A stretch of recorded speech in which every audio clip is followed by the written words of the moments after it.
T20 series का पहला मुकाबला टीम इंडिया ने 2 विकेट से जीता और इसके साथ ही इस सीरीज में 1-0 की बढ़त बना ली। अब इस सीरीज का दूसरा मुकाबला तिरुवनंतपुरम में खेला जाएगा, लेकिन इस मुकाबले में सूर्य कुमार यादव एंड कंपनी तीन बड़े बदलाव करने वाली है।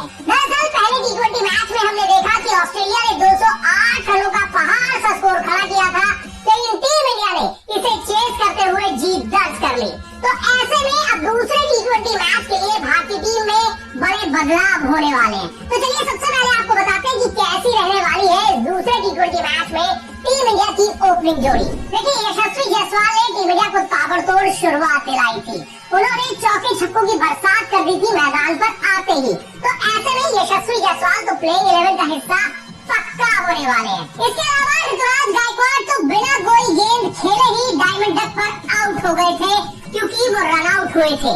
और क्रिकेट में जब कोई भी खिलाड़ी बिना ही कोई गेंद खेले आउट हो जाता है तो उसे डायमंड डक कहा जाता है। वहाँ पर यशस्वी जायसवाल और ऋतुराज गायकवाड़ के बीच में थोड़ी सी तालमेल में गड़बड़ी हुई थी और वहाँ पर ऋतुराज गायकवाड़ को अपना विकेट गंवाना पड़ा था।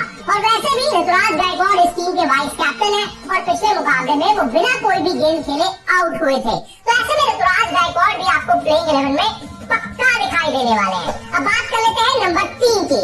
नंबर 3 पर आए थे ईशान किशन और ईशान किशन ने आते ही तूफानी बल्लेबाजी दिखाते हुए अर्धशतक लगाया था और टीम इंडिया की जीत में अहम किरदार निभाया था। तो ऐसे में ईशान किशन भी प्लेइंग 11 में पक्का रहने वाले हैं। नंबर 4 पर आए थे खुद कप्तान सूर्या और सूर्या ने कप्तानी पारी खेलते हुए 80 रनों की ताबड़तोड़ पारी खेली और भारत की जीत पक्की कर दी। तो ऐसे में सूर्य कुमार यादव तो खुद कप्तान भी है, एक बार फिर से उन पर कप्तानी का दबाव रहेगा और जाहिर तौर पर एक बार फिर से सूर्य से उम्मीद रहेगी कि इस फॉर्मेट में वो एक बार फिर से वही पारी खेले और टीम इंडिया को जीत लाए। तो ऐसे भी सूर्या भी प्लेइंग 11 में पक्का रहने वाले हैं। अब बात कर लेते हैं नंबर 5 पर। नंबर 5 पर आए थे तिलक वर्मा, लेकिन यहीं पर अब दूसरे T20 मैच में बदलाव हो सकता है, क्योंकि नंबर 5 पर आपको खेलते हुए दिखाई दे सकते हैं शिवम दुबे।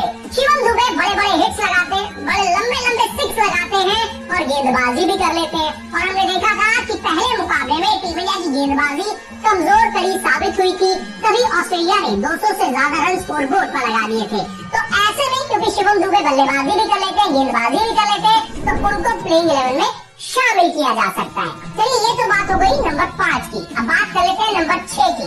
नंबर 6 पर आएंगे रिंकू सिंह। रिंकू सिंह ने पिछले मैच में टीम इंडिया के लिए दमदार पारी खेली थी। हालांकि उन्होंने वो विनिंग शॉट 6 भी लगाया था, लेकिन वो काउंट नहीं हुआ था। तो ऐसे में रिंकू सिंह एक बार फिर से फिनिशर का किरदार निभाते हुए नजर आएंगे। अब बात कर लेते हैं नंबर 7 के खिलाड़ी की। नंबर 7 पर पिछले मुकाबले में खेले थे अक्षर पटेल। अक्षर पटेल बल्लेबाजी में भी कोई खास कमाल नहीं कर पाए थे, गेंदबाजी भी उनकी ठीक ठाक रही थी, लेकिन यहाँ पर टीम इंडिया एक बदलाव कर सकती है और अक्षर पटेल की जगह वॉशिंगटन सुंदर को प्लेइंग 11 में शामिल कर सकती है, क्योंकि वॉशिंगटन सुंदर के साथ एक खास बात यह है कि वो पावर प्ले में भी गेंदबाजी कर सकते हैं, विकेट चटका सकते हैं। और दुनिया में ऐसे बहुत कम स्पिनर्स हैं जो पावर प्ले में गेंदबाजी करने का दमखम रखते हैं। तो ऐसे में टीम इंडिया यहाँ पर अक्षर पटेल की जगह वॉशिंगटन सुंदर के साथ जा सकती है, क्योंकि वॉशिंगटन सुंदर भी बल्लेबाजी भी कर लेते हैं और गेंदबाजी भी कर लेते हैं। तो ये दूसरा बदलाव जो है वो टीम इंडिया अपनी प्लेइंग 11 में कर सकती है। चलिए, ये तो बात हो गई नंबर 7 तक के खिलाड़ी की। अब बात कर लेते हैं नंबर 8 की। नंबर 8 पर आपको खेलते हुए दिखाई देंगे रवि बिश्नोई। हालांकि पिछला मुकाबला रवि बिश्नोई के लिए बिल्कुल भी अच्छा नहीं रहा था, उन्होंने ढेर सारे रन उठाए थे और जॉश इंग्लिश ने रवि बिश्नोई की गेंदों पर कड़ा प्रहार किया था। तो ऐसे में सीरीज के दूसरे मुकाबले में रवि बिश्नोई वापसी करना चाहेंगे और ऑस्ट्रेलिया के विकेट पर विकेट चटकाना चाहेंगे। ये तो बात हो गई 8 खिलाड़ियों की। अब बात कर लेते हैं नंबर 9 की। नंबर 9 पर आपको खेलते हुए दिखाई देंगे अर्शदीप सिंह। अर्शदीप सिंह ने पहले मुकाबले में भी अच्छी गेंदबाजी की थी, हालांकि वो डेथ ओवर्स में उनकी थोड़ी सी पिटाई हो गई थी, लेकिन इसके बावजूद भी अर्शदीप सिंह की जो गेंदबाजी थी वो इकोनॉमिकल रही थी और उन्होंने ठीक ठाक गेंदबाजी की थी। अब बात कर लेते हैं नंबर 10 के खिलाड़ी की। नंबर 10 पर आपको दिखाई देंगे मुकेश कुमार। मुकेश कुमार ने पिछले मैच में जो आखिरी ओवर डाला था वो बहुत ही जबरदस्त था।